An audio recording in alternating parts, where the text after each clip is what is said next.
todos habíamos escuchado en algún momento pedir este tipo de examen, ¿no? Te voy a pedir un examen que es el TORCH.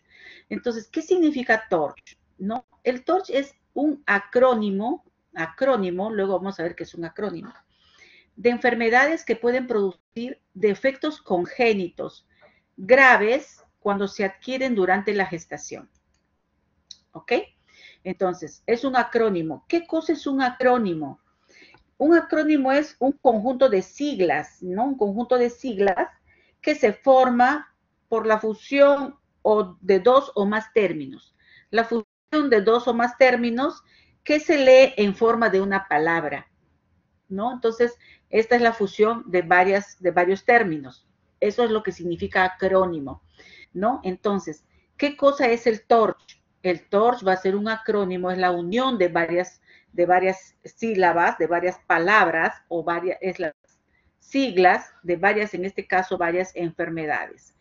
Por ejemplo, la T es de toxoplasmosis, la O es de otros agentes infecciosos, la R es de la rubeola, la C del citomegalovirus y la H del herpes, ¿no? En este caso, pues es el herpes tipo 2, el herpes genital. Eso es lo que significa un acrónimo, ¿no? Conjunto de sílabas, de siglas, que nos van a dar una palabra. Eso significa TORCH. Entonces, es un conjunto de infecciones, algunas parasitarias, algunas son infecciones virales, ¿no? Que se presentan durante el embarazo y que puede dar defectos congénitos graves cuando se lo adquieren, ¿no? Durante la gestación. Entonces, sabiendo lo que significa el TORCH, ¿no? Vamos a empezar entonces con la primera que es la toxoplasmosis. Ok. La toxoplasmosis, le había corregido a esta diapositiva. Bien, la toxoplasmosis, entonces, ¿qué cosa es? ¿No? La T del TORCH. Es una zoonosis. Es la zoonosis más frecuente en los humanos, ¿no? ¿Cuál es el agente? El agente causal. El agente causal es el Toxoplasma gondii. El Toxoplasma gondii. ¿Y qué cosa es el Toxoplasma gondii? Es un protozoario. Es un protozoario intracelular, ¿no? Y su huésped definitivo, pues es el felino, ¿no? El felino. En este caso, en nosotros son los gatos, ¿no? Los gatos. Ese es el huésped definitivo. ¿Qué cosa vamos a obtener con estos felinos o estos gatos? ¿No? Vamos a encontrar los huevos, ¿no? Los ooquistes en las heces de los gatos, ¿no? Entonces, de esa manera se va a transmitir la toxoplasmosis. Entonces, vamos a tener en los ovocitos de las heces, ¿no? De los gatos. Su periodo de incubación de la toxoplasmosis es variable, entre 5 a 23 días. ¿Cómo se transmite? ¿No? Esta infección o este parásito. ¿Cómo se transmite? ¿No? La modo de transmisión, miren, es congénita, ¿ya? Una forma de transmisión es congénita. Se llama transmisión vertical. ¿Qué significa una transmisión vertical? Que lo pasamos directamente de la madre hacia el feto a través de la placenta. Esa es una transmisión vertical. También vía oral, ¿no? Ya que podemos ingerir carne contaminada, ¿no? Podemos deglutir estos alimentos que tienen huevos, los ooquistes, y también pues los encontramos en los vegetales y en las frutas. Entonces, esto es la vía de transmisión, ¿no? El periodo de incubación del Toxoplasma gondii, ¿no? El Toxoplasma gondii. Ingesta de carne contaminada y vamos a pasar pues los alimentos con los ooquistes que también lo consumimos en los vegetales, ¿no? Y en las frutas. Miren, acá está la forma de cómo transmitimos, ¿no? Miren, acá tenemos al gato, el gato pues va a eliminar en sus heces los ooquistes, ¿no? Los ooquistes, y miren ustedes, ¿no? Dentro de la casa, o bueno, encontramos pues ratas, ¿no? Y estos se comen a veces las heces, se comen las heces de los gatos, ¿no? Y tenemos también los animales, ¿no? En este caso los pájaros. Los pájaros. ¿Y qué es lo que va a pasar? Estos quistes van a pasar al tejido tisular, ¿no? Entonces aquí tenemos una transmisión directa entre estos animales, ¿no? Y el felino. Entonces, estas heces fecales también se va a transportar, ¿no? A través de los alimentos, ¿no? A través de los alimentos, en este caso, por ejemplo, los cerdos, ¿no? El carnero, los cerdos, y también a través de los alimentos, ¿no? Los vegetales que vemos acá, y estos animales que están contaminados con estos huevos, ¿no? Nosotros lo vamos a comer, ¿no? Y incluyendo los vegetales de la alimentación, ¿no? A veces hasta agua contaminada, ¿no? Y entonces vamos a pasarnos este protozoario, ¿no? Entonces, la transmisión, miren, la transmisión va a ser en el varón, ¿ya? Lo podemos pasar también mediante transfusiones, ¿no? Pero en la gestante, ¿no? Por contaminación de los alimentos, lo vamos a hacer transmitir al feto, en este caso, ¿no? Vía placentaria. Entonces, este protozoario va a pasar al torrente sanguíneo de la madre, ¿no? Y así a través de la placenta va a llegar al feto. Entonces, esa es la transmisión, ¿no? Del toxoplasma gondii, ¿no? El toxoplasma gondii. Entonces, esto cuando una mujer está gestando le va a dar algunas afectaciones en el feto. Por eso es que es importante este tema de TORCH, ¿no? Hablar del TORCH, ¿no? Durante el embarazo. Entonces, no olvidemos el modo de transmisión, ¿no? Y parte importante, pues, son el gato, ¿no? Las heces del gato, que nos contaminamos de diferente forma, hasta que este parásito llega, pues, a la gestante, ¿no? Y le va a pasar al bebé. ¿Qué cosa es la clínica? ¿Cómo se va a manifestar, no? En aquellas embarazadas, ¿no? Se puede presentar, ¿no? Asintomática, ¿no? Que generalmente lo más frecuente, ¿no? Vamos a encontrar asintomática. Solo el 10% van a hacer la enfermedad. Solo el 10% hacen la enfermedad, ¿no? Y esta va a estar autolimitada con algunos síntomas que puede tener, ¿no? ¿Qué síntomas puede darnos? ¿No? Son similares a la mononucleosis. La mononucleosis también es parecida a una gripe, a un resfrío, ¿no? Son los síntomas parecidos a un resfrío. Entonces, vamos a encontrar fiebre, malestar general, dolor de cabeza, miren, mialgias, puede haber odinofagia, ¿no? Adenopatías y hepatomegalia, ¿no? Estos son los síntomas que nos puede dar, porque también puede pasar desapercibido, ¿no? Entonces, en la mujer, miren, seropositiva, si una mujer le sale positivo el toxoplasma antes del embarazo, no lo va a transmitir el parásito al feto, ¿ya? Si una mujer es seropositiva antes del embarazo.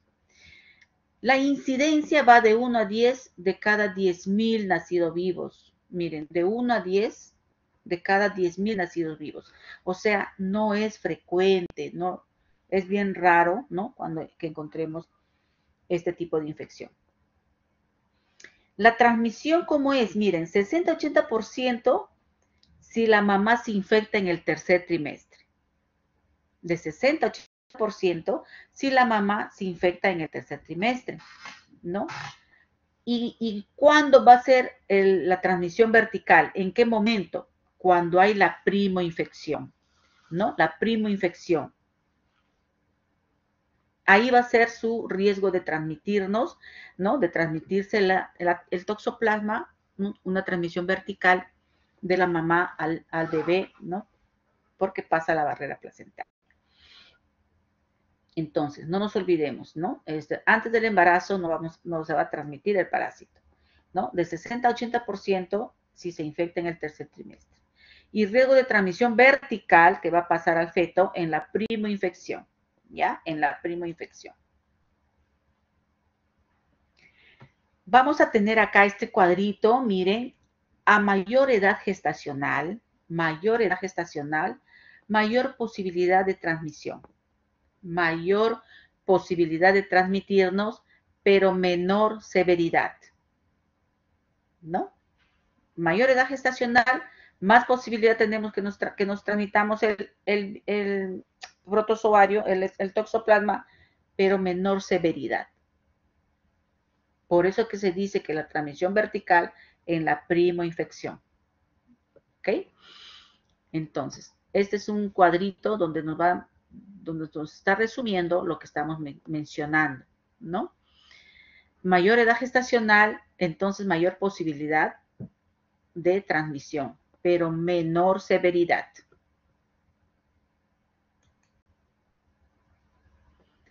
Riesgo de transmisión por edad gestacional.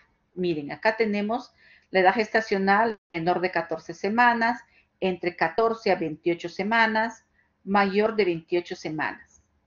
Miren, la transmisión fetal va a ser, ¿no? En el menor de 14 semanas, primer trimestre, menos del 10%. Miren, de 14 a 28% vamos a tener entre 15 a 55%. Pero, miren, mayor, como dice, mayor edad gestacional, ¿no? La transmisión es vertical. Se da la mayor transmisión vertical, ¿no? Mayor de 28 semanas, entre 55 a 80%.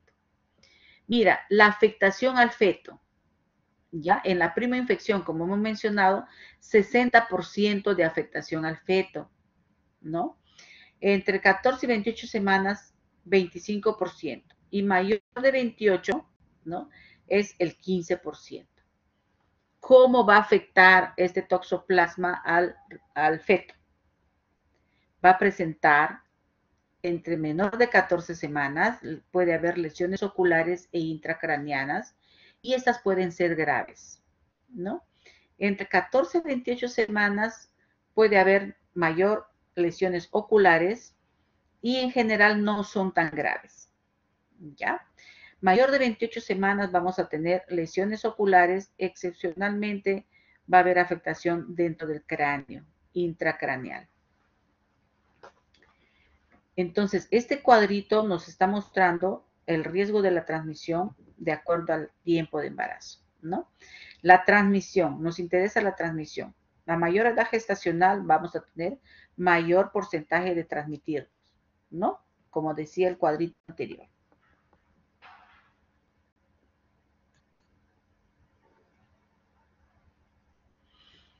La toxoplasmosis congénita. ¿Qué va a producir en el feto esta toxoplasmosis? Se llama toxoplasmosis congénita. Aquí vamos a tener la tétrada de Sabin. Ahí están las 4 Cs. La tétrada de Sabin.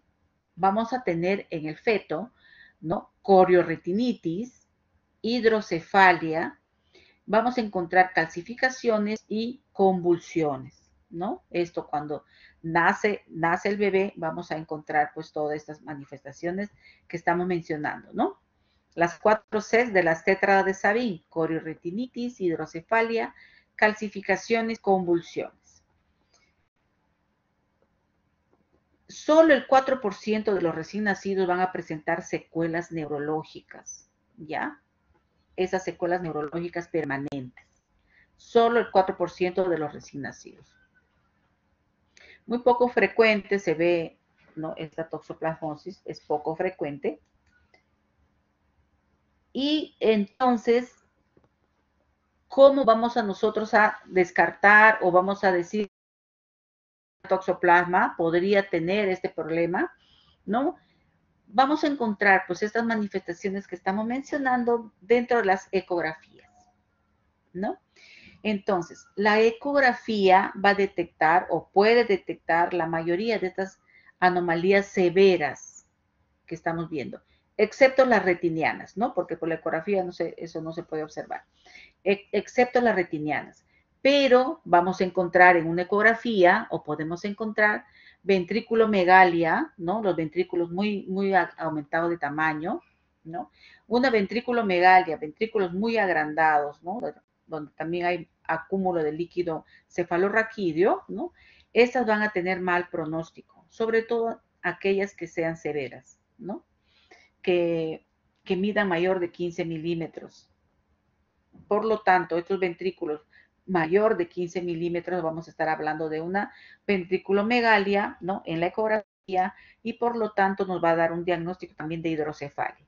Entonces, este niño, a la ecografía, vamos a encontrar una hidrocefalia, ¿no? Por incremento del tamaño de los ventrículos. Podemos encontrar también calcificaciones cerebrales, ¿no? Estas, cuando aparecen en forma muy aislada, van a tener un pronóstico incierto, cuando se ven alejados, ¿no? Pero en general estas no se van a asociar a secuelas neurológicas, pero sí van a incrementar el riesgo de corioretinitis, problemas, ¿no? De la retina, ¿no? Podemos encontrar eso, ¿no? Entonces, no nos olvidemos, ¿no? La ventriculomegalia es la patología, el problema que podemos encontrar en la ecografía. El diagnóstico va a ser, pues, es un examen de sangre, ¿no? Entonces, vamos a encontrar en una infección, ¿no? En la serología, primero vamos a tener que se eleva la inmunoglobulina M durante la primera semana, ¿no? Las inmunoglobulinas M, cuando se presentan, ya saben ustedes que es cuando están con la infección, ¿no? Y va a desaparecer a partir de las 8 semanas y puede demorar meses en desaparecer, ¿ya? Entonces, tenemos la inmunoglobulina que se eleva dentro de la primera semana, pero puede permanecer por más tiempo, hasta 8 semanas, o también puede demorar meses en desaparecer la inmunoglobulina M. Luego, la inmunoglobulina G se va a elevar en la segunda semana y va a tener un ascenso por lo menos de 6 a 8 semanas, ¿no? Esta va a descender, pero va a persistir toda la vida. Esto es la inmunidad, ¿no? Del toxoplasma. Ustedes saben que cuando aparece la inmunoglobulina G es porque ha tenido, ¿no? Ha tenido el problema. Entonces, no nos olvidemos, ¿no? La inmunoglobulina M y la inmunoglobulina G.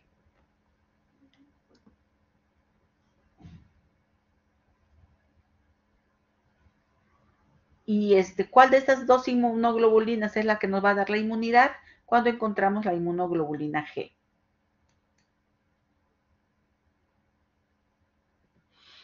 Aquí vamos a tener la interpretación, ¿no? Si nosotros hacemos un examen, entonces vamos a encontrar la inmunoglobulina G positiva con una inmunoglobulina M negativa, ¿no? ¿Qué significa eso? Que es una paciente inmune, ¿no? Que ha tenido probable infección antes de la gestación, ¿no? Antes de la gestación, miren, porque la G es la que está positiva. Si hay anomalías ecográficas, ¿no? Vamos a descartar infección durante el embarazo. Si es que en la ecografía encontramos lo que hemos mencionado, ¿no? Anteriormente, podemos decir que hay que descartar que esta infección haya ocurrido durante el embarazo.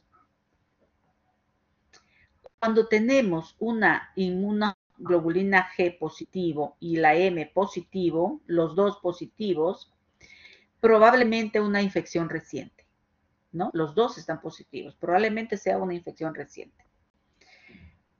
Ahora, la inmunoglobulina M no nos va a precisar el momento de la infección porque persiste más de a veces de un año, ¿no? A veces decimos, ¿no?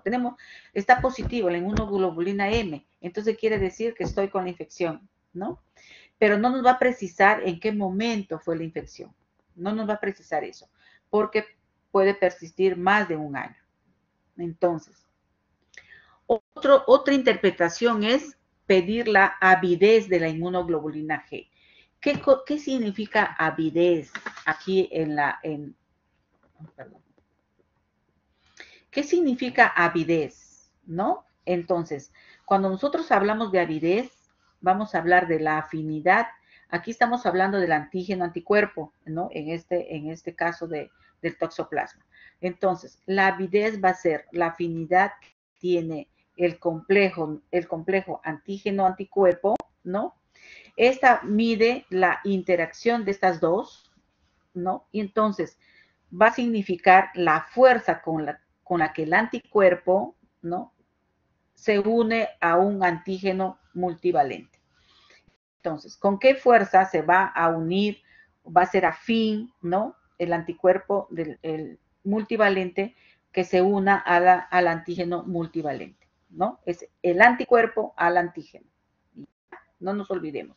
Eso significa avidez, es la afinidad que tiene el complejo antígeno-anticuerpo, ¿no? Entonces, eso significa avidez, ¿no? Esta avidez de la inmunoglobulina G va a ser el mejor parámetro para determinar el inicio de la infección, ¿no? Para determinar el inicio de la infección. Entonces,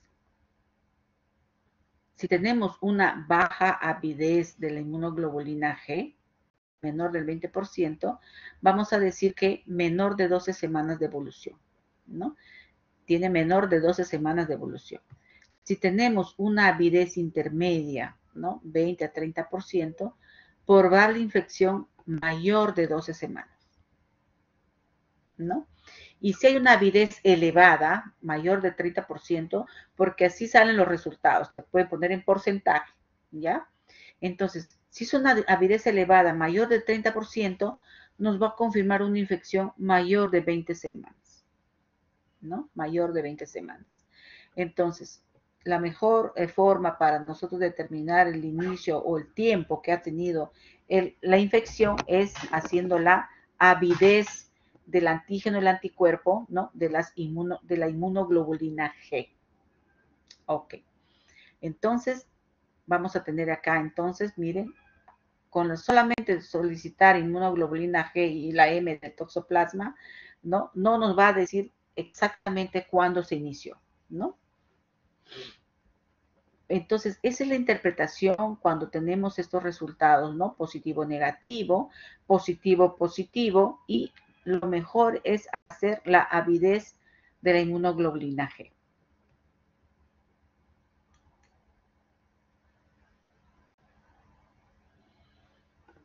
Diagnóstico de infección fetal. ¿Cómo vamos a hacer ese diagnóstico? Si estamos sospechando o en una ecografía encontramos algún signo que ya hemos mencionado, entonces, ¿qué cosa vamos a hacer? Una amniocentesis, ¿no? Aquí en una amniocentesis ustedes saben que se puede determinar muchas cosas, ¿no? Determinamos hasta el sexo del bebé, determinamos si tiene algún cromosomopatía, etcétera, etcétera, ¿no? Entonces, en la amniocentesis nos vamos a tener una amplificación del DNA del toxoplasma. Vamos a buscar el DNA del toxoplasma gondii en el líquido amniótico, ¿no? Si esto nos sale positivo, encontramos el DNA del toxoplasma, decimos que está con la infección, ¿no? Que hay infección fetal porque lo estamos sacando del líquido amniótico. Entonces, ¿cuándo debemos hacer una amniocentesis para que tenga mayor, de repente, sensibilidad? Realizar la amniocentesis después de 4 semanas de inicio de la infección materna, ¿no? Después del inicio de 4 semanas de inicio de la infección materna. No se debe realizar la amniocentesis antes de las 18 semanas de gestación, ¿ya?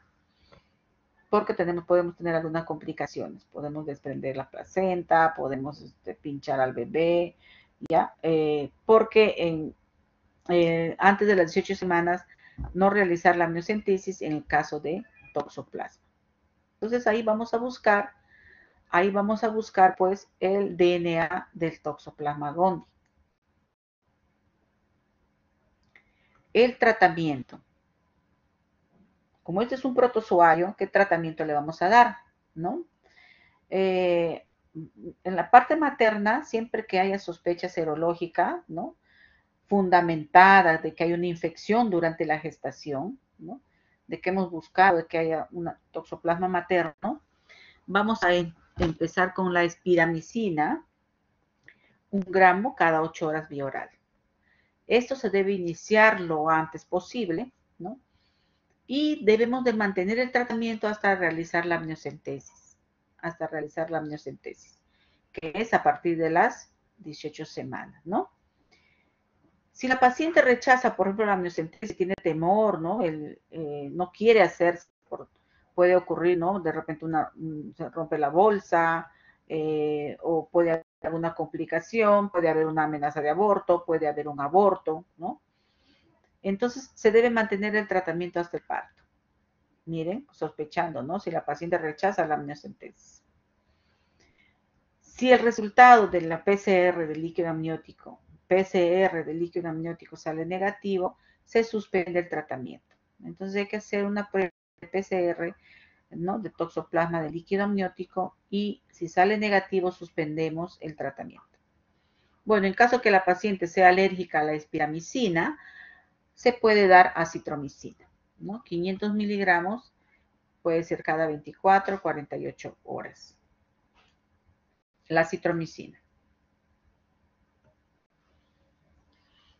En caso de ser conversión materna, ¿no? Donde confirmada en el tercer trimestre, ¿no? Si vemos ahí que sale positivo en el tercer trimestre, la opción terapéutica para disminuir la transmisión vertical, ¿no? Porque ustedes saben, mayor edad gestacional, ¿no? Se va a transmitir mucho mayor verticalmente, ¿no? El toxoplasma. Entonces ahí damos, ¿no? Si en caso que hay una seroconversión en el tercer trimestre, vamos a tener que dar este medicamento para disminuir la transmisión vertical. Pirimetamina de 50 miligramos cada 24 horas, ¿no? Más una sulfadiazina, 1.5 gramos cada 12 horas vía oral, su ácido folínico, 7.5 miligramos por día, ¿no? Este mismo tratamiento se da si se confirma la infección en el feto, ¿no? Si ya hubo una transmisión vertical, ¿no? El tratamiento es igual.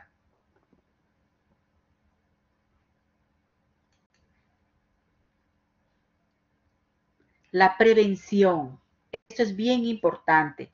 ¿Cómo podemos prevenir, no? Si nosotros sabemos el modo de transmisión, entonces vamos a tener bastante cuidado en esas cosas, ¿no? Como por ejemplo, consumir la carne y productos, ¿no? Cárnicos, en este caso, bien cocidos. La carne de cerdo, la carne de carnero, bien cocida, bien cocida. Pelar, lavar adecuadamente las frutas y los vegetales, ¿ya? Las frutas y los vegetales. Lavarse las manos con agua caliente y jabón antes y después de la manipulación de los alimentos, de esos alimentos, ¿no? Porque pueden estar alimentos contaminados, ¿no? O trabajamos, pues, vendiendo ese tipo de comida, o al comprar nosotros estamos manipulando también, ¿no? Entonces debemos de lavarnos bien las manos, ¿no? Antes y después de manipular estos alimentos, la fruta que compramos, ¿no? La congelación a bajas temperaturas durante 48 horas va a destruir los quistes, ¿no? Lavar los utensilios de la cocina, superficies donde se hayan preparado los alimentos, ¿no? Venimos del mercado, a veces las bolsas lo ponemos encima de la mesa, o empezamos a sacar pues las verduras, ¿no? O usamos pues todos los utensilios para cuidar y guardar los alimentos. Entonces, debemos de lavar bien estos utensilios de cocina, ¿no? Y las superficies donde se haya preparado la comida.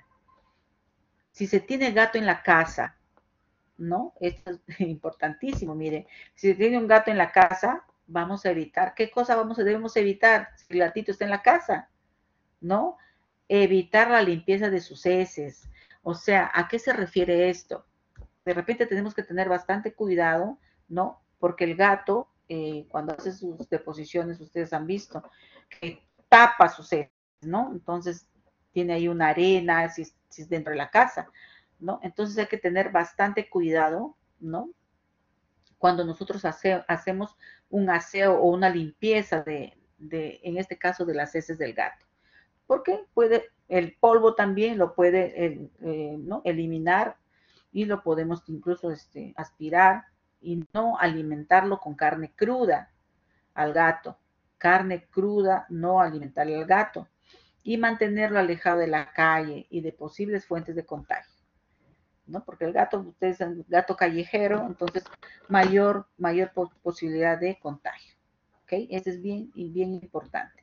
dentro de lo que es la prevención para el toxoplasma, ¿no? Bien, entonces ya hemos visto del TORCH, hemos visto ya la T, que es la toxoplasmosis, ¿no? Ahora vamos a ver otra patología. Vamos a hablar de otros agentes infecciosos. Otros agentes infecciosos, en este caso vamos a hablar de la sífilis, ¿ya? Con respecto a otros agentes infecciosos. Aquí vamos a hablar en este caso de la sífilis.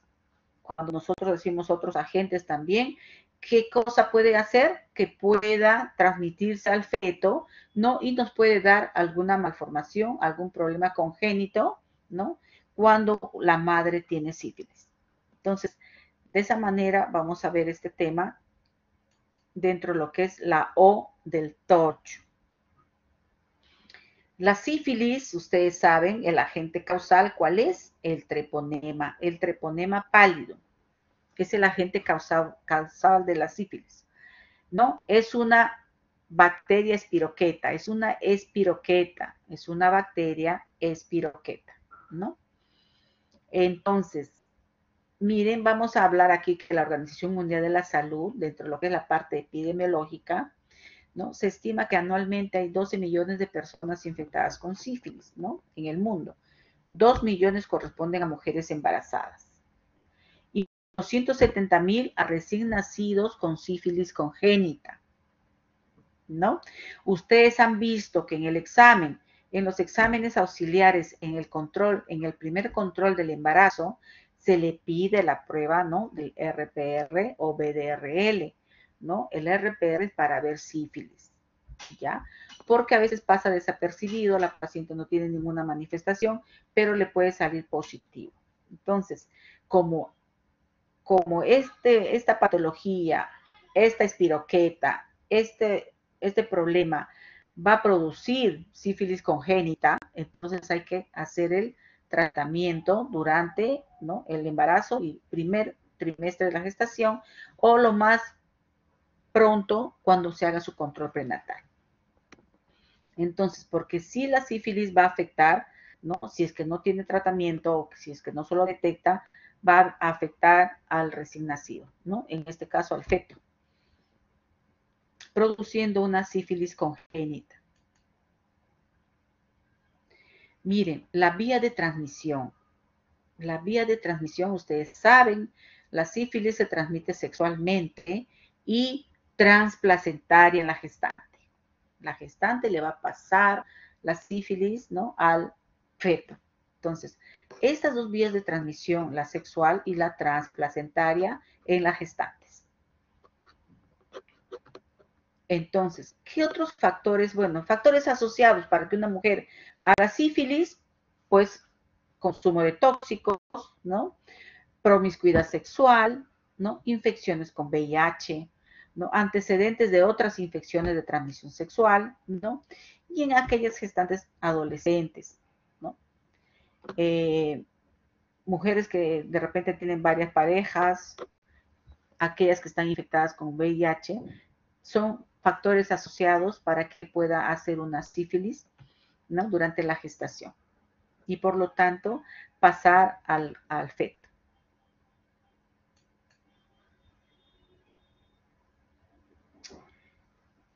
¿Cómo es la clínica de la infección materna? Nosotros hemos visto, hemos escuchado y hemos estudiado anteriormente lo que es la sífilis, ¿no? Entonces, clínica de una infección por sífilis en la madre, ¿no? Vamos a tener, miren, la sífilis primaria, ya vamos a tener la secundaria y vamos a tener la sífilis terciaria, ¿no? Que la vamos a poner sífilis latente y la terciaria y cuaternaria, que es a la vez casi la misma sintomatología. Entonces, vamos a hablar entonces de la sífilis primaria. ¿Qué es lo que vamos a observar? ¿Qué es lo que vamos a ver? El chancro, ¿ya? El chancro. Es una, vamos a poner así, una herida, ¿no? No tiene dolor, de base limpia, bordes duros, ¿no? Y esta va a estar asociada a adenopatías regionales, ¿no? De repente en la parte inguinal vamos a notar las adenopatías y estas pueden tener dolor. Entonces, miren, el chancro son lesiones indoloras, ¿no? Que la base está limpia, no tiene secreción, ¿ya? Bordes duros, los bordes están duros y se va a asociar pues a ganglios regionales, ¿no? Periodo de incubación de la sífilis de 2 a 6 semanas. Miren, puede desaparecer sin tratamiento en 3 a 8 semanas, ¿no? Pero luego lo podemos ver algunas manifestaciones ya muy, de repente en la terciaria o la cuaternaria, ¿no? Otro tipo ya de afecciones, ¿no? Si es que este no se da tratamiento médico.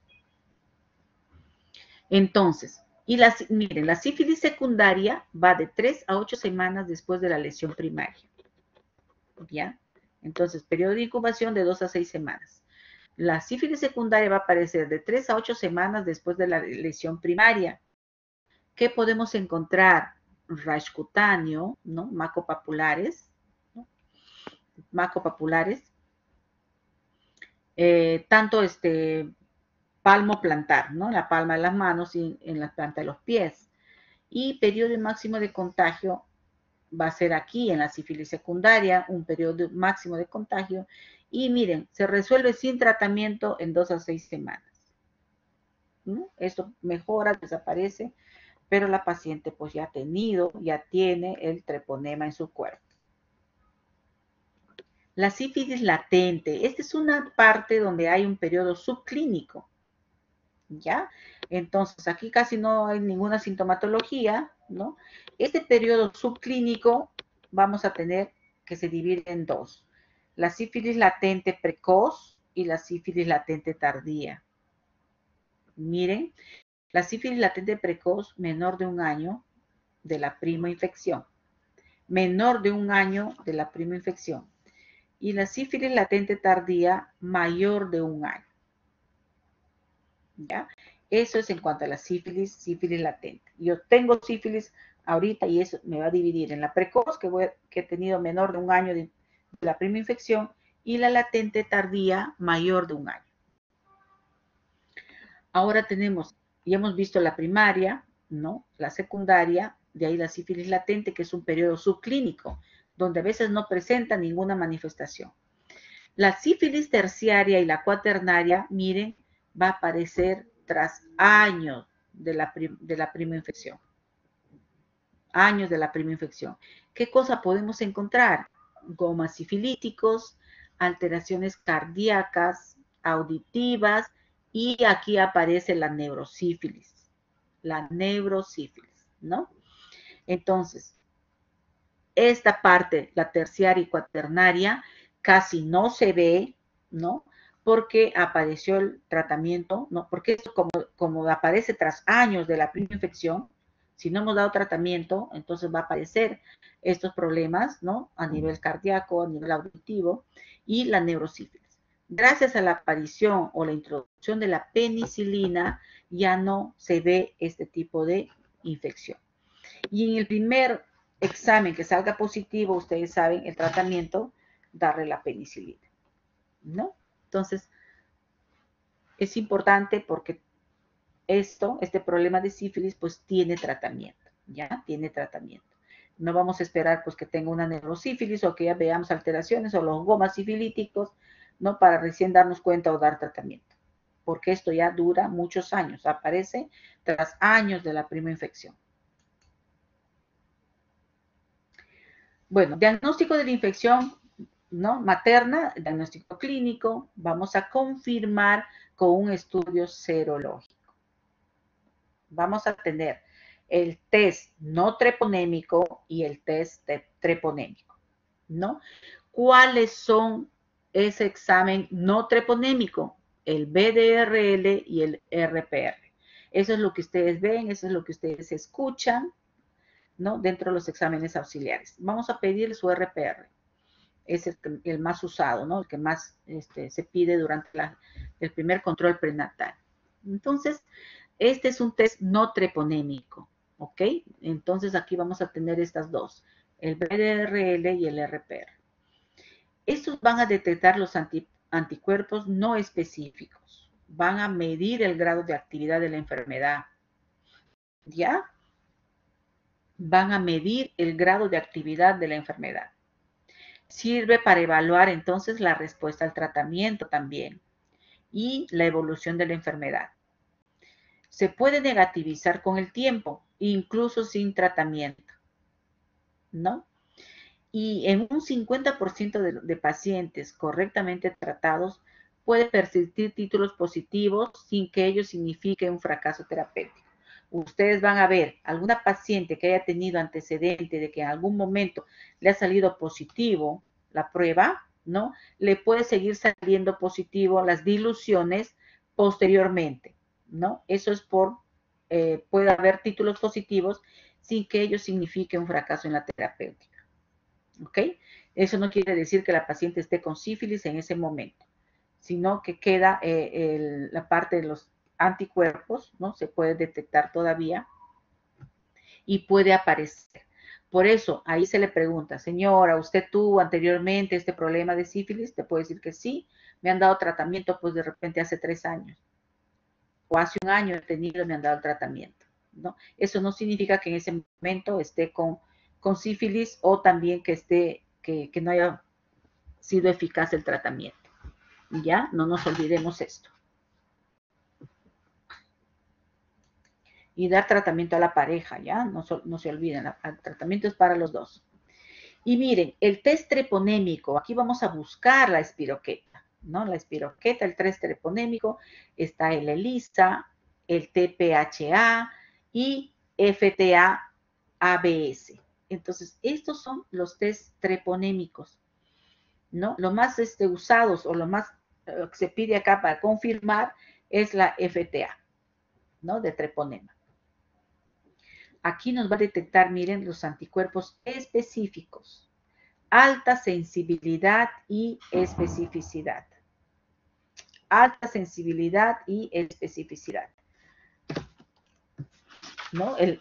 Los no treponémicos nos ayudan, ¿no? Pero si queremos nosotros confirmar, podemos hacer un test treponémico también de frente. Y acá, ¿no? Le podemos pedir un ELISA para treponema, el TPHA y el FTA.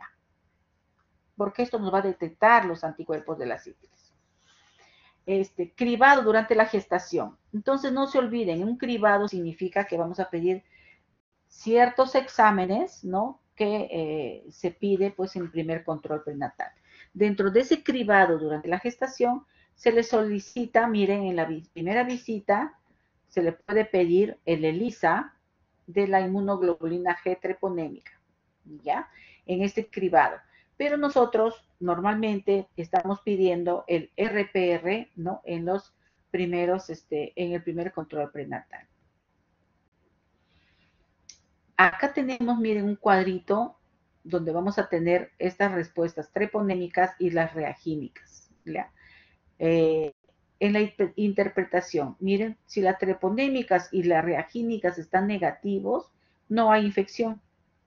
O puede haber que sea una infección muy, muy reciente, que todavía no aparece, ¿no? Si la clínica clínicamente hay sospecha de que hay contagio, se repite la prueba en 2 a 3 semanas, que ahí podría salir positivo. Si los dos son positivos, miren, infección confirmada o tratada recientemente, ¿no? Si es que no ha habido tratamiento, si no tiene tratamiento previo, ¿ya? Se da tratamiento si es que no ha tenido tratamiento previo, porque los dos le está saliendo positivo. Si solo las pruebas reagínicas más la treponémicas está negativa, entonces puede ser un falso positivo con títulos menor de 1.8. Esto es lo que las diluciones, así salen los resultados. Títulos de 1.8 sobre 8 diluciones, ¿ya? Aquí debemos repetir en 3 meses para confirmar si es que tiene o no tiene la sífilis. Si una prueba reagínica es negativa y la treponémicas es positivo, vamos a tener que ha habido una infección antigua, tratada o con un tratamiento incompleto, ¿no? Y la infección reciente nos va a dar si la inmunoglobulina M es positiva. Vamos a confirmar qué conducta debemos tener, confirmación del resultado, ¿no? Si es que no hay antecedente de tratamiento. Y le damos tratamiento si no ha tenido tratamiento previo. ¿Ok? Entonces, no nos olvidemos las pruebas treponémicas y no treponémicas. Y hacer un cribado, pues, durante el primer control prenatal. ¿Ok? Entonces, acá es bien importante, ¿no? Identificar, basta con tener una prueba positiva, ¿no? Ya tenemos que iniciar tratamiento. Entonces, eso es en cuanto a la sífilis, porque también afecta al feto.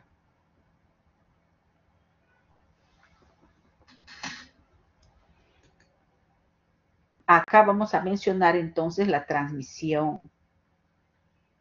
La transmisión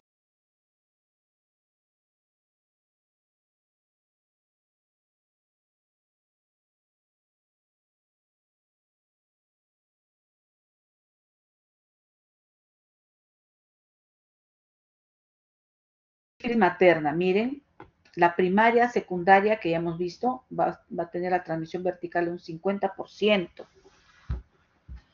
La latente precoz, menor de un año, miren, va a afectar al feto un 40%. La latente tardía, que es mayor de un año, un 10%. Y la terciaria, que casi no se ve, o una neurosífilis, solo 10%. Entonces, sífilis materna, primaria y secundaria, vamos a tener que la transmisión vertical va a ser mucho mayor.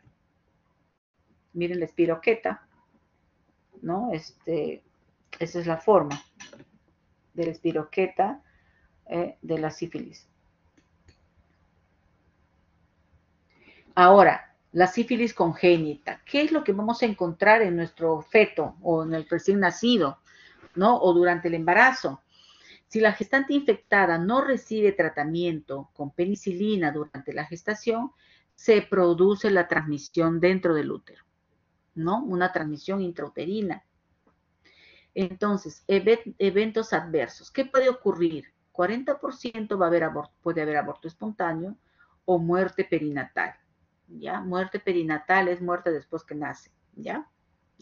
Durante el embarazo. Entonces, esta va a ser más frecuente en aquella sífilis primaria y secundaria.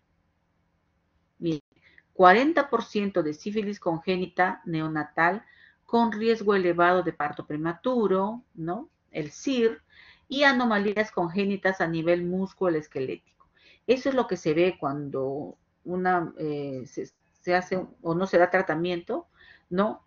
A nivel músculo-esquelético del feto se va a ver esta sífilis, la sífilis congénita, ¿no? Va a haber afectación ahí, ¿no? Las piernitas, vamos a poner así, piernitas chuequitas, ¿no? Va a dar ese tipo de alteración a nivel óseo, músculo esquelético.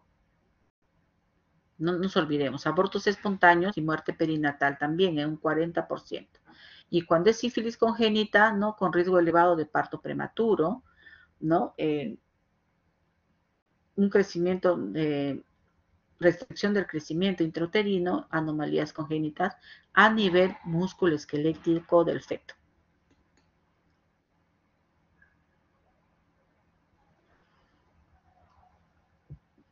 Aquí vamos a ver la triada de Hutchinson.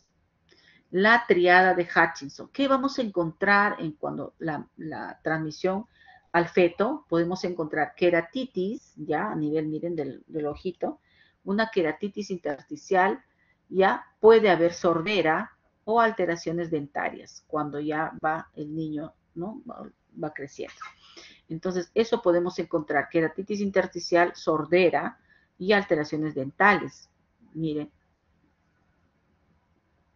esa es la triada de Hutchinson, ¿ya? La triada de Hutchinson.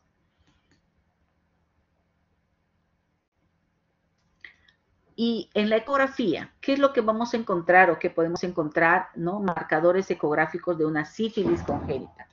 Ya no se suele ver antes de las 18 o 20 semanas. ¿Ya? Los más frecuentes son hepatoesplenomegalia, ¿no? Signos de anemia. Aquí vamos a ver en el Doppler, ¿no? La presión sistólica, ¿no? Y vamos a medir también la arteria cerebral media, ¿no? Esta presión sistólica menos el valor de la arteria cerebral media no debe pasar de 1.5, ¿no? Esos signos de anemia. En el feto, estamos hablando en el feto. Entonces podemos encontrar en el bebito hepatoesplenomegalia, ¿no? Un hígado grande, vaso grande, ¿no? Y placentomegalia, puede haber una placenta muy grande, polidramnios, miren, polidramnios, ascitis, hidrox fetal, ¿no? Este es un 10%.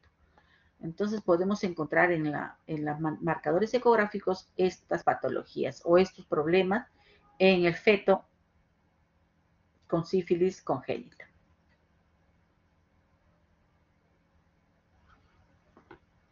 El tratamiento, ustedes saben que es la penicilina, ¿no? La penicilina benzatínica, ¿no? 2.4 millones de unidades, ¿no? Se va a repetir a los 7 días 2 dosis.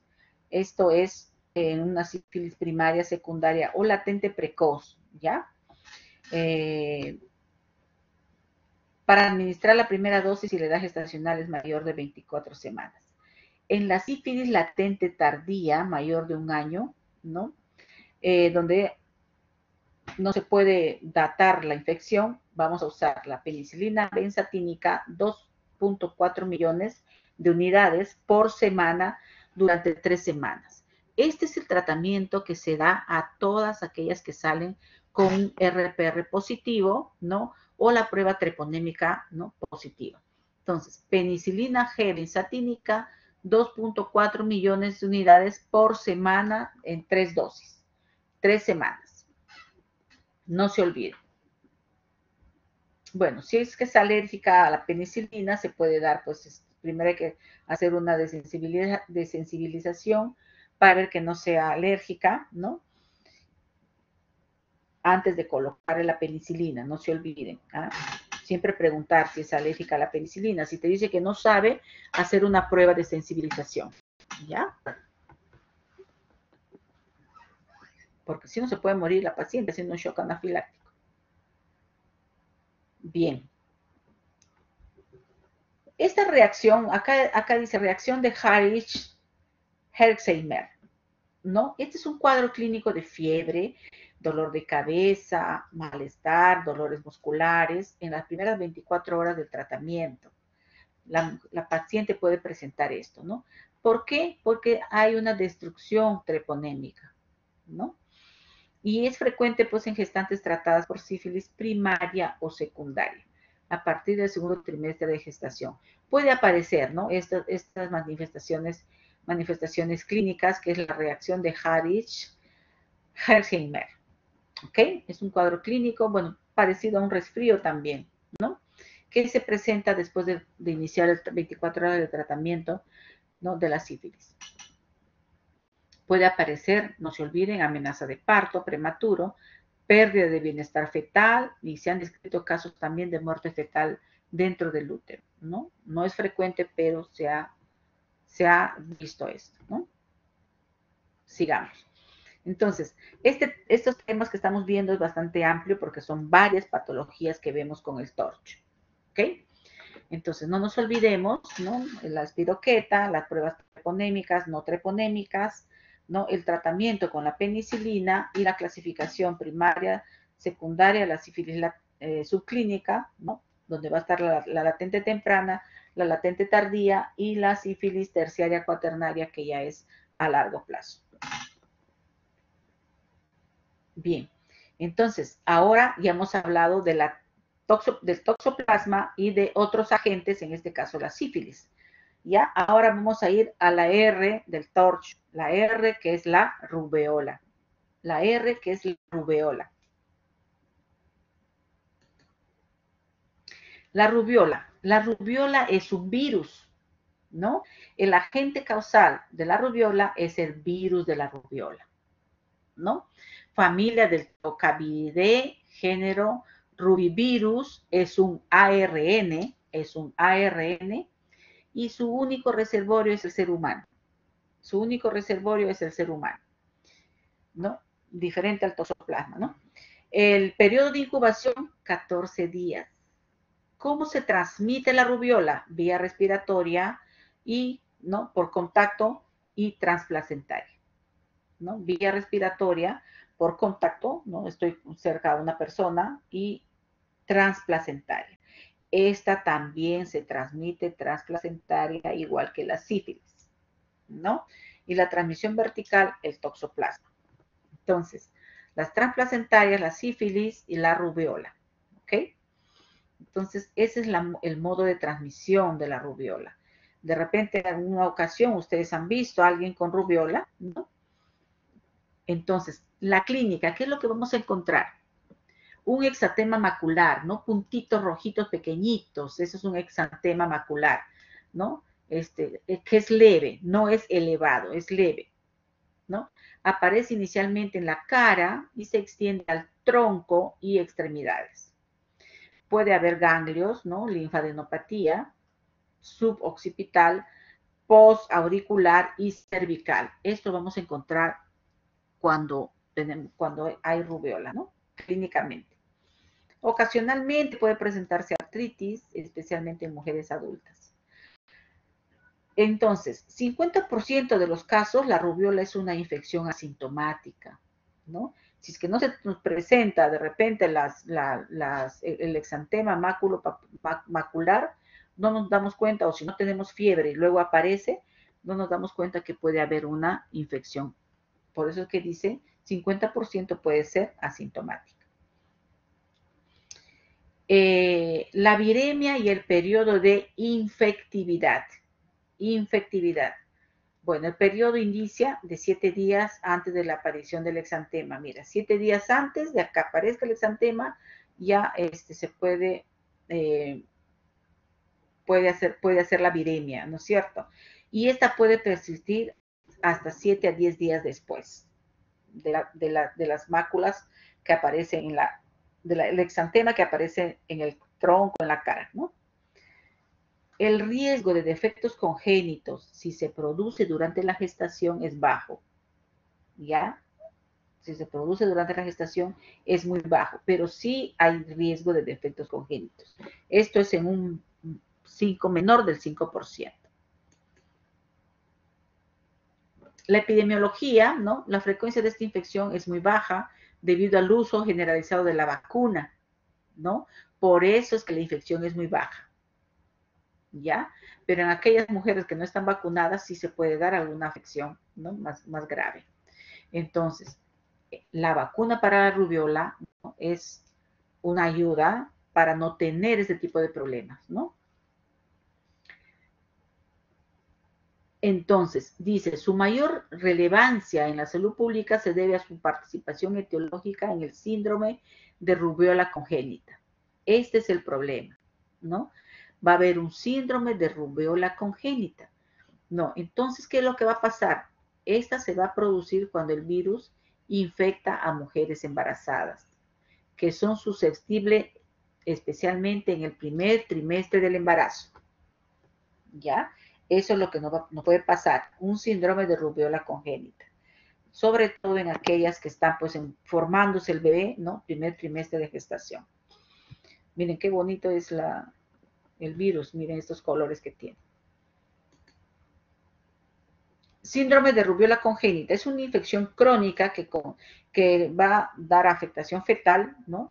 Importantes y puede ser graves también, ¿no? Va a tener unas secuelas graves que pueden ser de una aparición tardía. La rubiola congénita, ¿ya? Afectación fetal importantes y graves secuelas que pueden ser de aparición tardía. La gravedad del cuadro va a estar estrechamente relacionada con las semanas de gestación, ¿no?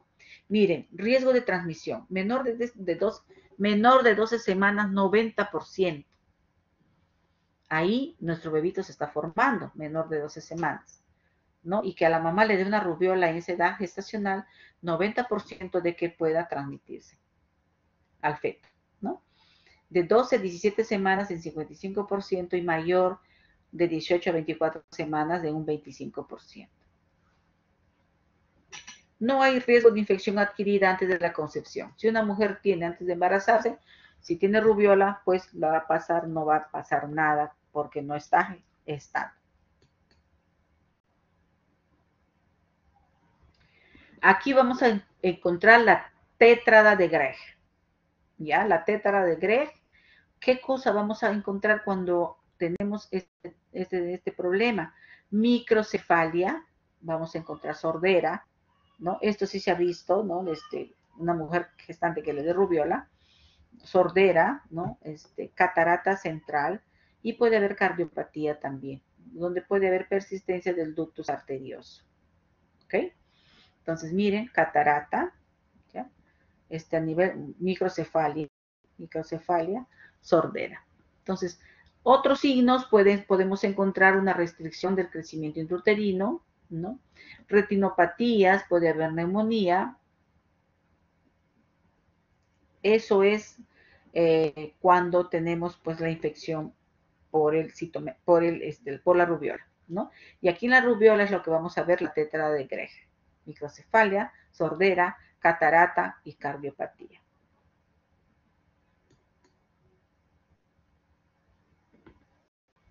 Miren, edad gestacional, como hemos visto anteriormente, ¿no? La edad gestacional menor de 12 semanas, la transmisión fetal es en 90%, ¿no? El síndrome de rubiola congénito, miren, esta es la transmisión.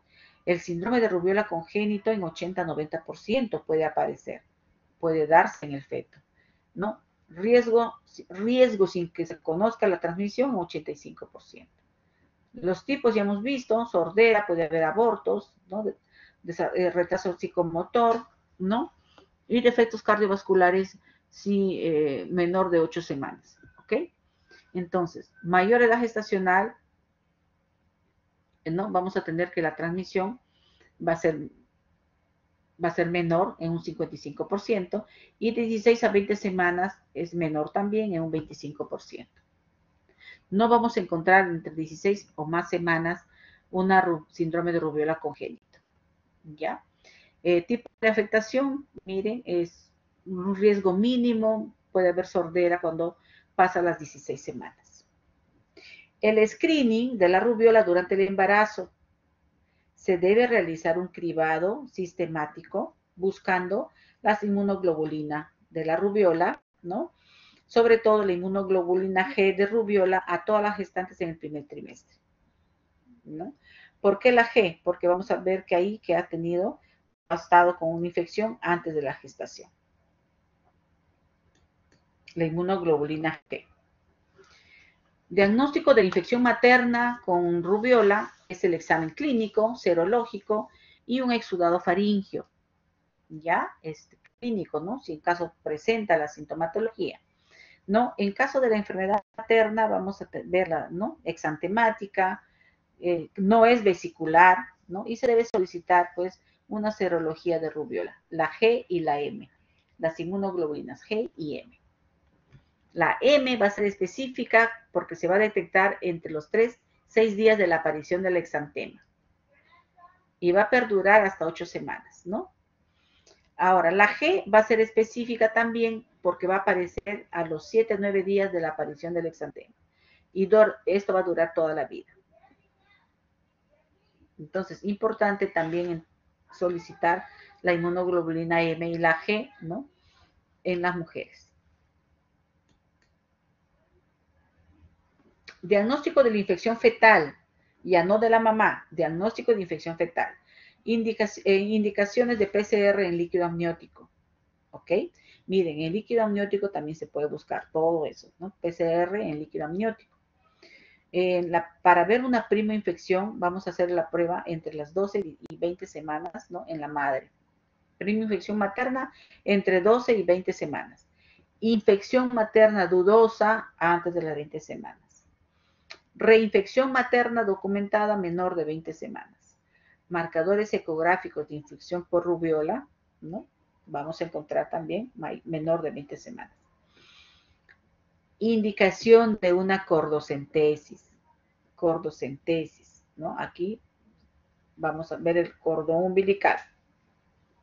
Entonces, vamos a hacer una sospecha clínica o serológica de la infección materna, RNA-PCR negativo en el líquido amniótico, ¿ya?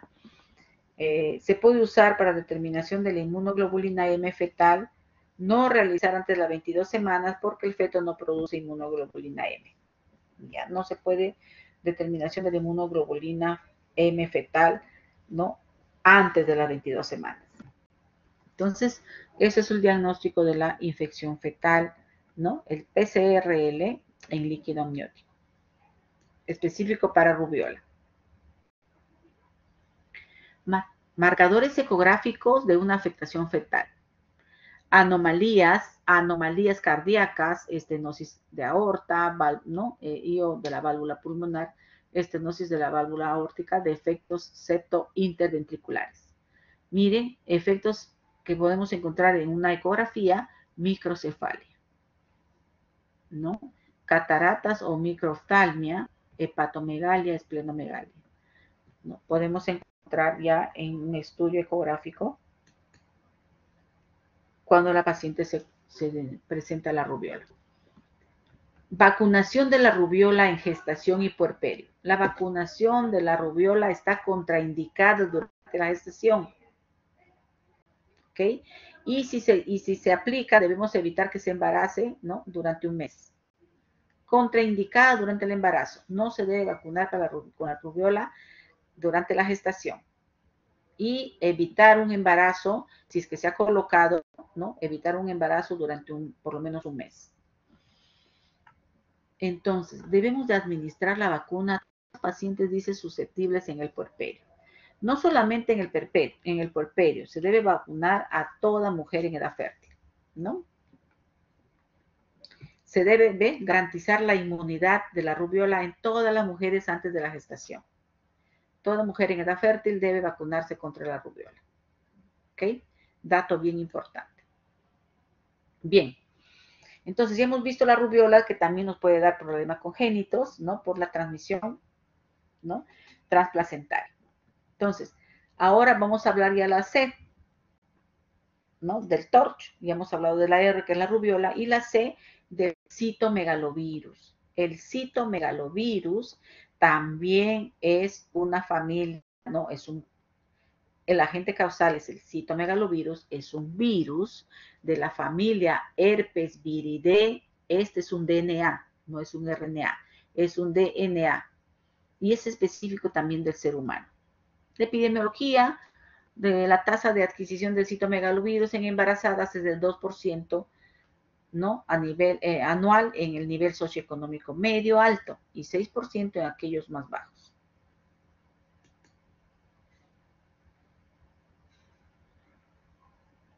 Incidencia, produce una de las infecciones congénitas más frecuentes, ¿no? Con una incidencia de infección materna primaria de 1 a 1.5%. ¿Ok? Entonces, el citomegalovirus es una de las primeras causas de pérdida de audición durante la infancia. Ya, el citomegalovirus. Primeras causas. De ahí le sigue la rubiola, que también puede dar sordera, ¿no? Miren este virus cómo es, el citomegalovirus, ¿no? La clínica también, la clínica en el citomegalovirus es también parecida a un resfrío, ¿ya? ¿Cómo se va a infectar? Contacto con secreciones, saliva, semen, orina, ¿no? O cualquier otro tipo de secreción, ¿no? También la transmisión transplacentaria y por la leche materna. Acá ya, aparte de la transplacentaria, se va a dar transmisión por la leche materna. Periodo de incubación de 3 a 12 semanas va a producir una infección asintomática en el adulto, ¿no? Puede producir un cuadro pseudogripal, puede haber fiebre, un poco de malestar y puede haber también dolores articulares, parecido a un resfrío, ¿no? Puede simular un resfrío, pero puede ser también un citomegalovirus. La transmisión perinatal, ¿no? Miren, la transmisión perinatal durante la gestación, ¿no? La infección materna primaria, si la mamá tiene una infección primaria, va a producir una transmisión vertical del 40%, ¿ya? Si la mamá tiene primaria. 40%. Esta va a aumentar el riesgo. Mayor edad gestacional, miren, mayor edad gestacional, 30% va a ser el primer trimestre, 45% en segundo y mucho mayor en el tercer trimestre, ¿no? El riesgo mayor de contagio, de tener una infección congénita por citomegalovirus, va a ser a mayor edad gestacional, en 65 a 70%, ¿no? También, debido a la presencia de inmunidad previa, las infecciones maternas secundarias, ¿no? Tienen un riesgo de transmisión muy bajo, ¿ok? Entonces, también a mayor edad gestacional, mayor va a ser la transmisión vertical. Manifestaciones clínicas. Generalmente 10 a 15% de los neonatos son sintomáticos al nacimiento, ¿ya? ¿Qué manifestaciones clínicas más frecuentes podemos encontrar? Plaquetopenia, anemia, ictericia, hepatoesplenomegalia, restricción del crecimiento, ¿no? Microcefalia a nivel del sistema nervioso central, convulsiones, hipotonía, letargia, corioretinitis, atrofia óptica. Miren, el citomegalovirus, ¿eh? Entonces, de todos estos, 50-60% van a presentar secuelas importantes. Cuando una gestante tiene citomegalovirus, va a tener unas secuelas importantes, ¿no? En un 50-60%, retraso psicomotor, déficit auditivo, ¿no? Déficit visual. Eso es lo importante, por eso que se habla de la infección congénita, ¿ya? Infección congénita.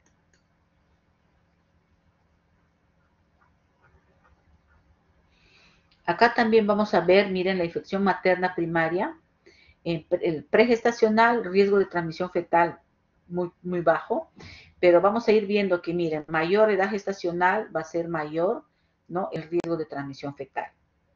Mayor edad gestacional, mayor riesgo de transmisión fetal. Esta es la parte bien importante, ¿no? Poca edad gestacional va a haber entre 30 y 35%. Pero a mayor edad gestacional vamos a ver un riesgo de transmisión al feto de un 65 a 70%. El diagnóstico de infección materna no está indicado el cribado sistemático de infección por citomegalovirus, porque esto puede ser un hallazgo, puede aparecer asintomático o no nos podemos dar cuenta que tiene, ¿no? La indicación para solicitar la determinación serológica durante la gestación, la inmunoglobulina G y la M del citomegalovirus, ¿no? Si tenemos una clínica compatible con esta infección, ¿ya? Con una infección materna. Contacto de riesgo identificado. De repente ha habido una persona que ha tenido, ¿no? Y ahí podemos pedirle esta prueba. Hallazgo de marcadores ecográficos compatibles con esta infección fetal, ¿no? Entonces, si encontramos en una ecografía estos problemas, ¿no? Podemos sospechar que sea un citomegalovirus. Pliegue nucal aumentado persistente. En la ecografía, el pliegue nucal del bebé, si de repente en todas las pruebas ecográficas que le hagamos vamos a encontrar un pliegue nucal aumentado, podemos entonces dar un probable diagnóstico. Y ahí le podemos pedir la inmunoglobulina G y la inmunoglobulina M. La seroconversión durante la gestación. No va a haber una seroconversión durante la gestación. Miren, la inmunoglobulina G y la M del citomegalovirus sale positivo, no va a confirmar la infección primaria durante la gestación. ¿Por qué? Porque la inmunoglobulina M puede persistir positiva hasta más de 12 meses, ¿no? Incluso hasta después de la gestación. Entonces, aquí vamos a solicitar la avidez de la inmunoglobulina G, ¿no? La avidez de la inmunoglobulina G. Eso es lo que hemos mencionado anteriormente. La avidez. Diagnóstico de infección fetal, la amniocentesis, aquí también vamos a identificar el DN viral en el líquido amniótico, ¿no? Aquí vamos a pedir el PCR también, que es el método de elección, el PCR, ¿no? Entonces vamos a buscar aquí la amplificación del DNA viral ¿no? En la pruebita del PCR, que es el método de elección para el diagnóstico de una infección fetal. Miren, acá es la amniocentesis, ¿no? Indicaciones: sospecha serológica de infección materna durante la gestación y marcadores ecográficos de afectación fetal. Ahí vamos a pedir la serología, ¿no? Y miren, vamos a encontrar positivo la EG, ¿no? O también puede estar las dos positivas, ¿no? Ahí vamos a, cuando nosotros tenemos sospecha, entonces ahí le pedimos, ¿no?, la prueba del DNA viral en un PCR de líquido amniótico, ¿ya? De líquido amniótico. Marcadores ecográficos de efectos del sistema nervioso central, ¿no? A veces estas no pueden aparecer hasta el tercer trimestre, ¿no? Una sensibilidad de la neurosonografía para las detecciones de lesiones producidas por el citomegalovirus es alta. Puede alcanzar en un 80-85% si es que hacemos una neurosonografía fetal. La resonancia magnética va alguna información adicional, ¿no? La neurosonografía y la resonancia magnética son técnicas complementarias. Y estas dos pueden dar una alta sensibilidad, ¿no?, diagnóstica de un 90-95% en el tercer trimestre. Una neurosonografía y la resonancia magnética. Lesiones de mal pronóstico: ventriculomegalia severa, microcefalia, aumento del espacio subparanoideo, agenesia del cuerpo calloso. Miren, un citomegalovirus nos puede dar agenesia del cuerpo calloso. Estas lesiones ya son de mal pronóstico. Cerebelo hipoplásico, quistes parencefálicos, anomalías en de las circunvoluciones cerebrales, ¿no? Va a haber anomalías. Hipoecogenicidad periventricular. Va a haber un halo ahí, signo de ventriculitis. Miren, estas son lesiones de mal pronóstico para el fetito, ¿no? Si aparecen dentro de la ecografía estos signos, ¿no? Estas lesiones.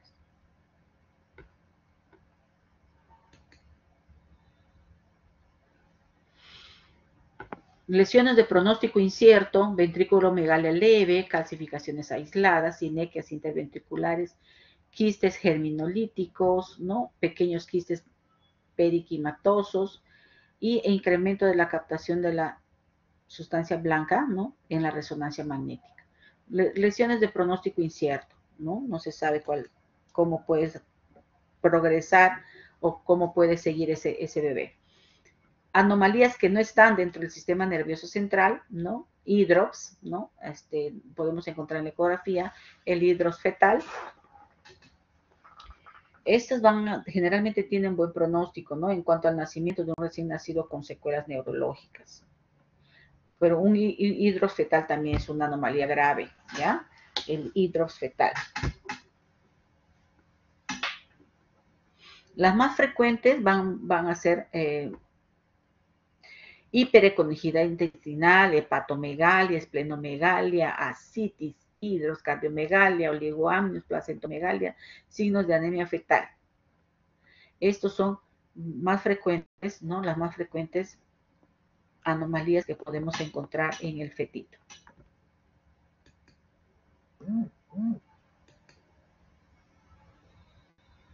La terapia intraútero. Bueno, no existe evidencia suficiente sobre la utilidad de alguna terapia intraútero para disminuir la transmisión del virus, ¿no?, o la afectación del feto infectado. No existe una terapia, es incierta, ¿no?, dentro de una terapia intraútero. Entonces, ¿qué es lo que debemos de hacer? Debemos también hacer una prevención, ¿no? Prevención primaria de la infección. Esto es lo que es importante, ¿no? Los niños menores de 3 años son la principal fuente de contagio, ¿no? Ya van al nido, están en el jardín, entonces ellos son los transportadores para una fuente de contagio, ¿no?, hacia la madre. Entonces, esto puede afectar, pasar a la madre que está gestando y puede empezar los problemas que ya hemos visto.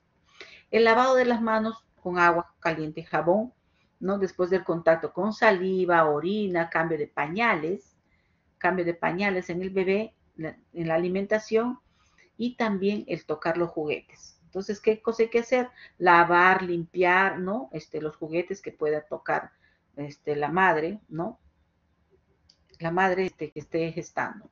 Evitar el contacto íntimo con niños pequeños, besos en la boca, compartir de repente algunos, la cuchara, por ejemplo, ¿no? Entonces, esas cosas no se debe hacer, ¿no? Debemos evitar este tipo de contacto.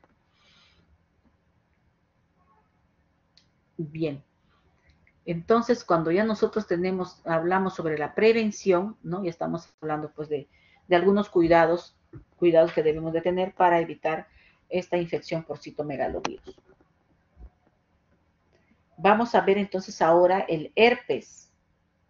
Ya, esta es la H, que es del herpes. El herpes, vamos a hablar entonces del herpes simple, ¿ya? El herpes simple del virus, el herpes virus simple o el herpes simple virus, ¿no? El agente causal va a ser el herpes simple virus 1 y el herpes simple virus 2.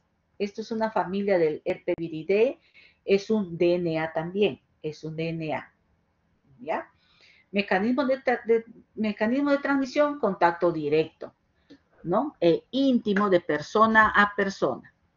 Contacto directo, íntimo de persona a persona. La transmisión también aquí es vertical. Transmisión vertical al feto, ¿no? La cero prevalencia en el adulto es de 60-75% para el herpes 1 y 1,30 para el herpes 2. ¿No? Dentro de lo que es la cero prevalencia. Va a prevalecer más el herpes 1. Tipo 1.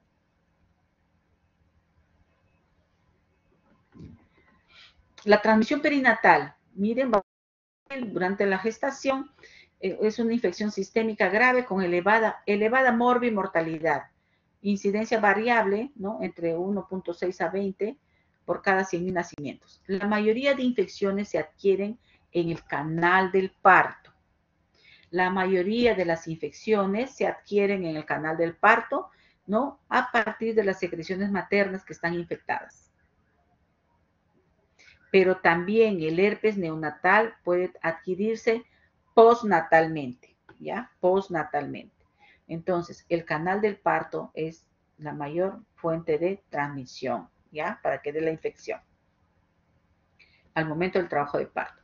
Miren, 3 formas de transmisión perinatal. Esta tiene 3 formas. La infección congénita por el herpes simple virus, la infección neonatal por transmisión ascendente durante el trabajo de parto y la infección postnatal, ¿no? 10% de las infecciones neonatales. Va a adquirir el recién nacido la infección postparto por vía horizontal, ¿ya? Por vía horizontal, postparto. Entonces, infección congénita por el herpes simple virus, 5% de las infecciones neonatales. Biematógena o ascendente, miren, con membranas íntegras. No es frecuente, ¿ya? Mayor riesgo de aborto y de parto prematuro.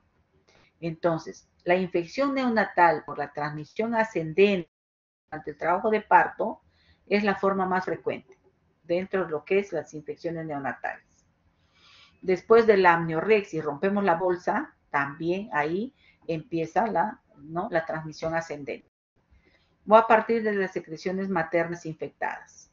Entonces ya hemos visto que en el posparto, ¿no? Infección posparto va a ser por vía horizontal. Y aquí más frecuente el herpes simple el 1.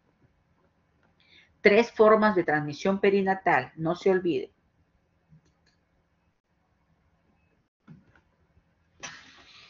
Bueno, el herpes no va a contraindicar la lactancia materna, excepto pues si hay lesiones activas en la mama, ¿no?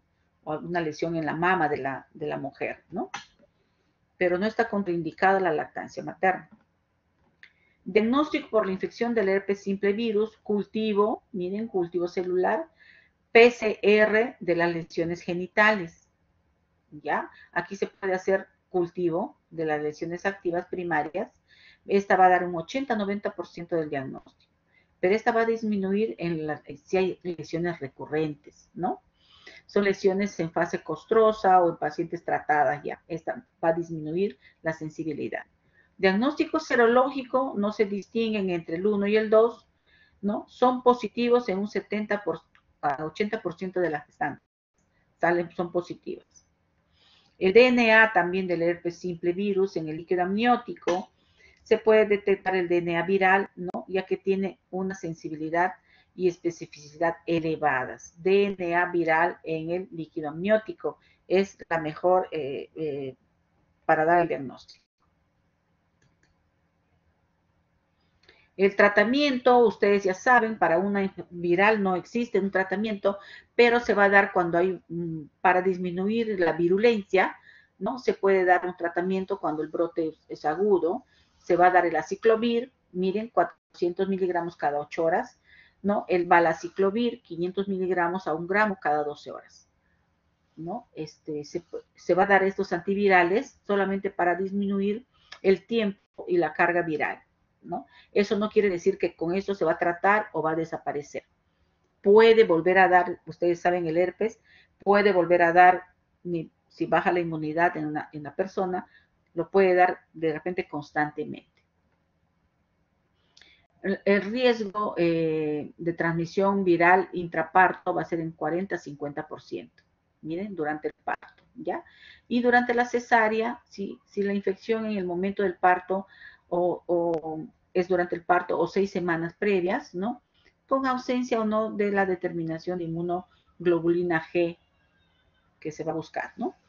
Entonces, durante la cesárea también, siempre y cuando haya tenido 6 semanas previas al el herpes.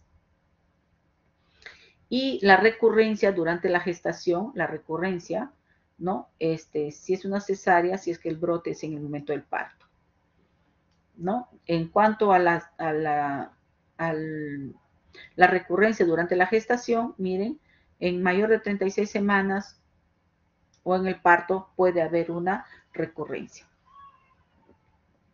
Bien, esto es en cuanto al tratamiento, ya, al tratamiento del herpes. Ustedes saben que no hay tratamiento. El herpes aparece, ¿no? Esta va a dar sus manifestaciones, las pequeñas vesículas, escozor, puede haber dolor y pasan una semana, 7 días y estas desaparecen espontáneamente. Lo que va a ayudar el aciclovir y el valaciclovir va a ser para disminuir el tiempo, ¿no? De la virulencia.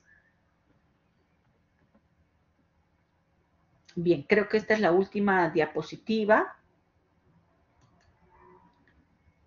Sí, bien. Entonces, no nos olvidemos estos temas, ¿no? Del TORCH, que tiene bastante importancia con respecto también a la reproducción al tiempo de gestación de la mujer, ¿no? A veces la mujer no se embaraza fácil o tiene pérdidas continuas, abortadora habitual, tiene más, 2 o 3 o más pérdidas durante su pierde los bebés, ¿no? En los embarazos. Entonces, hay un momento en que se hace este tipo de estudio.